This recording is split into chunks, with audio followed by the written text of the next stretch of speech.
Lambeau Field. Lambeau is one of the most iconic venues in football. It's historic, it's legendary, and it's the heartbeat of the NFL's smallest market. But when it comes to hosting a Super Bowl, the NFL has made it clear Lambeau will never get one. The reason is simple. Green Bay in February means freezing temperatures, heavy snow, and unpredictable conditions. The NFL wants the Super Bowl to be a global showcase, not a battle against the elements. Lambeau is perfect for a playoff slugfest, but it doesn't fit the league's vision for its biggest event. Then, there's the city size and infrastructure. Green Bay is by far the smallest market in the league. It doesn't have the hotel capacity, airport traffic flow, or public transportation network needed to handle the week-long spectacle that surrounds a Super Bowl. Thousands of fans, media, and corporate sponsors descend on the host city, and Green Bay simply isn't built for it. The combination of brutal weather and limited capacity has permanently kept Lambeau off the NFL's list. The league loves the history. They love the mystique. But when it comes to the Super Bowl, Lambeau is banned. Soldier Field. Soldier Field is one of the most recognizable stadiums in the NFL. It has history, it has tradition, and it's right in the heart of Chicago. But despite being in one of the league's biggest markets, it's banned from ever hosting a Super Bowl. The biggest issue is the weather. February in Chicago is brutal. Freezing wind chills, lake effect snow, and unpredictable storms. The NFL has allowed cold weather Super Bowls before, like New Jersey in 2014, but those games required massive infrastructure and luck with the conditions. Soldier Field simply doesn't provide enough assurance. Then, there's the stadium itself. Soldier Field is the smallest stadium in the NFL, with a capacity just over 61,000. That's well below what the league wants for a global showcase. Add in its aging design, difficult sightlines, and outdated amenities compared to newer domes, and it doesn't meet the modern Super Bowl standard. The location and logistics also matter. Chicago can handle conventions, concerts, and massive events, but Soldier Field sits on a tight plot with limited parking and complicated access. Moving tens of thousands of fans, media, and sponsors in and out isn't easy.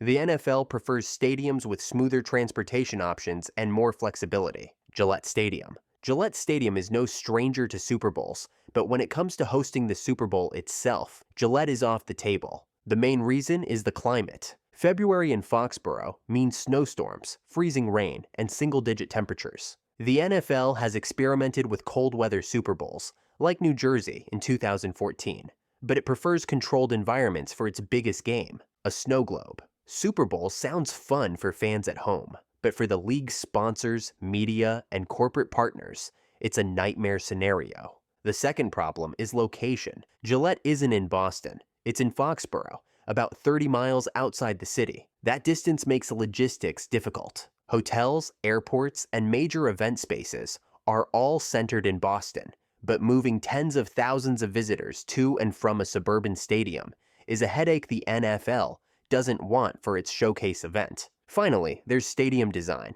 Gillette is a great venue for regular games, but it lacks the retractable roof or domed environment that helps guarantee the NFL's perfect Super Bowl experience. Weather and exposure make it a risky bet compared to domes in places like Indianapolis or Atlanta.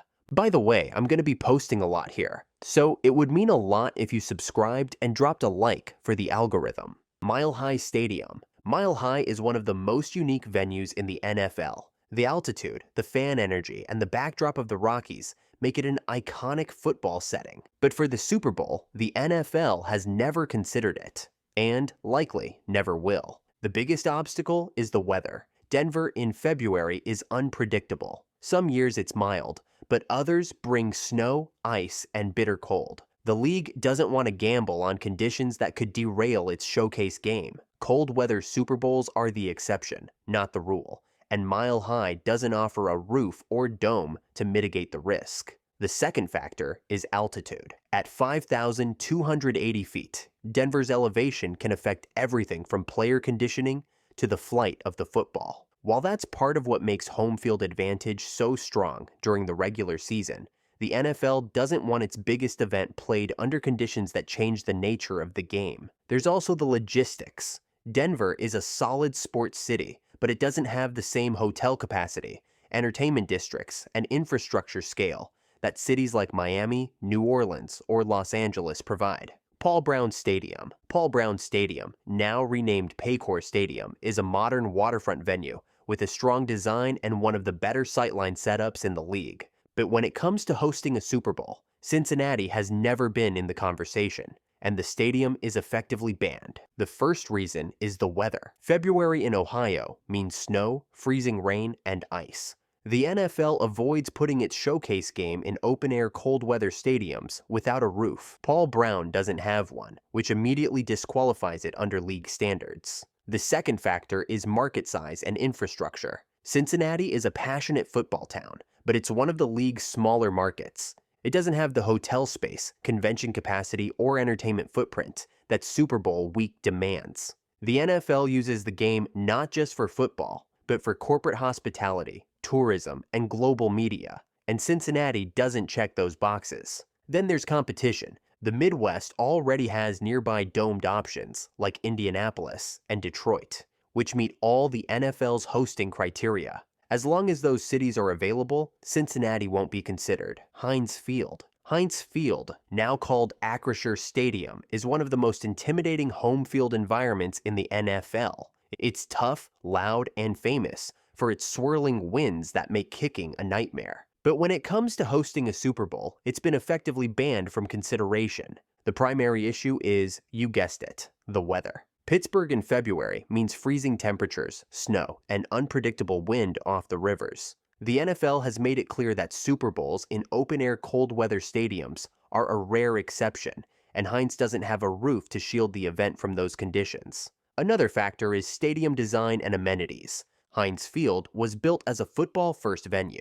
That's great for fans during the season, but it lacks some of the modern luxury space and hospitality infrastructure the NFL requires for its showcase game. Then there's logistics. Pittsburgh is a proud sports city, but compared to other markets, it doesn't have the same hotel space, transportation flow, or entertainment footprint for a week-long global event. The NFL leans towards cities that can function as both a football host and a convention hub. Arrowhead Stadium. Arrowhead is one of the loudest, most intimidating stadiums in football. It holds the Guinness World Record for crowd noise and has become a fortress for the Chiefs. But for the Super Bowl, Arrowhead has never been in consideration, and the NFL has effectively banned it. Kansas City in February is harsh. Freezing temperatures, snow, and swirling Midwest winds are common. The NFL wants its showcase game to be played in controlled environments or in warm weather cities, and Arrowhead doesn't offer a roof to shield against the elements. Arrowhead is beloved for its atmosphere, but it's an older, football-only venue. It lacks the modern luxury boxes, club levels, and corporate space that Super Bowls demand. There's also logistics. While Kansas City is a passionate sports city, it doesn't have the same hotel space or entertainment infrastructure as other host cities. FirstEnergy Stadium. FirstEnergy Stadium, recently renamed Cleveland Browns Stadium, sits right on the edge of Lake Erie and is one of the most recognizable outdoor venues in the NFL. But despite its prime waterfront location and football-rich city, it's banned from hosting a Super Bowl, and the reasons are clear. Cleveland in February is brutal.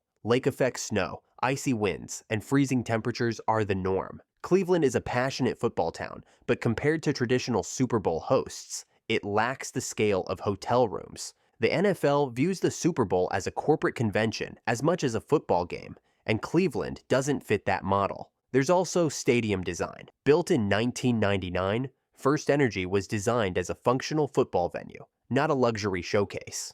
It lacks the modern suite space, VIP accommodations, and fan experience areas that the league emphasizes for its biggest event, Ford Field. Ford Field is one of the more modern indoor venues in the league, with a retractable roof design that eliminates weather as a factor. On paper, that should make it a candidate to host the NFL's biggest game. In fact, Detroit has hosted 2 Super Bowls, but the city has effectively been banned from hosting again. The main issue isn't the stadium itself. Ford Field checks a lot of boxes. It has the roof, the downtown location, and the seating capacity. The problem is the city and climate. February in Detroit is cold, gray, and icy. While the game itself would be safe indoors, the NFL cares about the entire Super Bowl week experience. Then there's the reputation factor. Super Bowl 40 in 2006 was widely criticized for its atmosphere. The game was indoors and well run, but the surrounding city experience,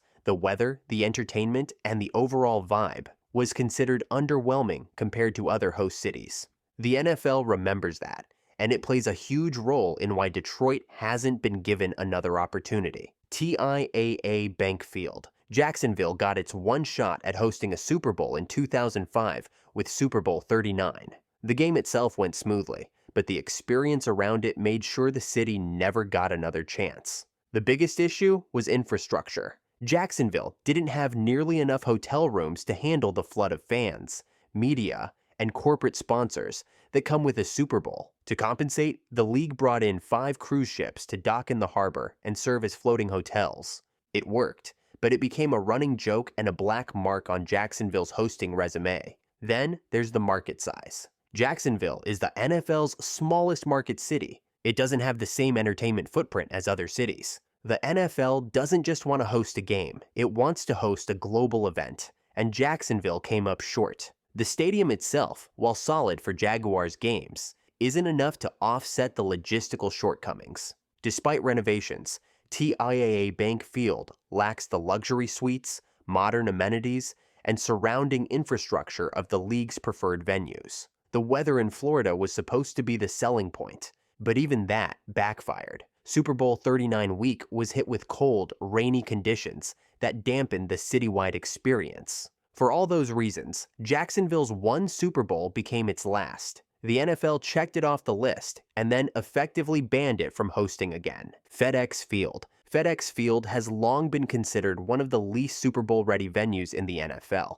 and that's why it's banned from hosting the big game. The first problem is the stadium itself. Opened in 1997, FedEx Field quickly developed a reputation for poor design and fan experience. The upper deck is steep and far from the action, the concourses are cramped, and the amenities lag behind nearly every modern NFL stadium. Over the years, it's been voted at or near the bottom of league rankings by both fans and players. A Super Bowl demands luxury boxes, hospitality space, and state-of-the-art facilities, and FedEx Field simply doesn't deliver. The second issue is logistics. While Washington, D.C. is a major city with ample hotels, airports, and infrastructure, the stadium itself is located in Landover, Maryland, miles outside the city center. Public transportation access is limited, parking is chaotic, and moving tens of thousands of people in and out of the venue is notoriously difficult. For an event the size of the Super Bowl, those headaches are unacceptable to the NFL. Finally, the reputation factor matters. FedEx Field has become synonymous with malfunctions, leaking pipes, broken rails, poor turf conditions, and constant criticism from fans and media. The NFL isn't going to risk its showcase game in a stadium known more for problems than prestige. The Washington market is big enough for the Super Bowl. The city itself is strong enough. But as long as the team plays at FedEx Field, the game won't come there. That's why it's banned from the NFL's rotation of hosts. Bank of America Stadium. Bank of America Stadium sits right in downtown Charlotte and has been the Panthers' home since 1996. It's hosted playoff games, college football championships, and massive events. But when it comes to the Super Bowl, it's on the NFL's banned list. The biggest obstacle is the weather. Charlotte is warmer than northern markets, but February still brings cold snaps, rain, and the occasional ice storm. The NFL wants certainty, and open-air stadiums in climates that can swing unpredictable don't make the cut. Without a dome or retractable roof, Charlotte isn't seen as reliable. The second factor is stadium age and design. While Bank of America has undergone renovations, it was built in the mid-90s and lacks the cutting-edge amenities newer venues offer. Super Bowls are as much about luxury suites, corporate entertainment, and media capacity as they are about football. By NFL standards, Charlotte's stadium falls short compared to domed venues in Atlanta, Dallas, or Los Angeles. Then, there's competition in the region. Atlanta has Mercedes-Benz Stadium, a state-of-the-art dome that already hosted a Super Bowl. With such a premier venue just a few hours away, the league has little incentive to place its biggest event in Charlotte. Lumen Field. Lumen Field is one of the loudest stadiums in the NFL. The 12S have turned it into a fortress, and the venue is famous for seismic crowd noise and a unique open-air design. But despite its energy and setting, the NFL has ruled it out for hosting a Super Bowl. Seattle in February is cold, wet, and unpredictable. While the city doesn't get the deep snow of northern markets, it gets constant rain, gray skies, and slick playing conditions. The NFL doesn't want to gamble on its biggest game turning into a rain-soaked mess, especially in an open-air stadium without a roof. Lumen Field is optimized for noise and atmosphere, not luxury. It doesn't have the same hospitality space, corporate suites, or high-end amenities the league prioritizes for its showcase event. Seattle is a great sports city, but its layout poses challenges. Limited hotel space near the stadium, traffic congestion, and a downtown that isn't as convention-friendly as cities like Las Vegas or Miami make it less appealing to the league. Lincoln Financial Field. Lincoln Financial Field is one of the premier home field environments in the NFL. The Eagles' fans, the atmosphere, and the modern design make it one of the toughest places to play. But when it comes to the Super Bowl, it's been kept off the list. Philadelphia in February is cold, often snowy, and unpredictable. The NFL has been clear. Unless a northern stadium has a roof, it won't be considered. The only exception so far was MetLife Stadium in 2014, and that required a perfect storm of circumstances. Lincoln Financial Field is open air, which makes it a non-starter. The second issue is stadium design versus Super Bowl standards. The Link is a solid, modern stadium for regular season and playoff football. But for the Super Bowl, the league wants over-the-top luxury spaces, high-end suites, and massive hospitality areas. Lincoln Financial Field doesn't check those boxes to the level of newer venues in Las Vegas, Los Angeles, or even Minneapolis. Then there's competition in the region, with New York and New Jersey already having hosted a Super Bowl and domed options like Indianapolis and Detroit in range. Philadelphia doesn't bring the kind of unique draw that would make the NFL bend its own rules. If you enjoyed this, I'm going to be posting a lot here, so it would mean a lot if you subscribed. Thanks for watching.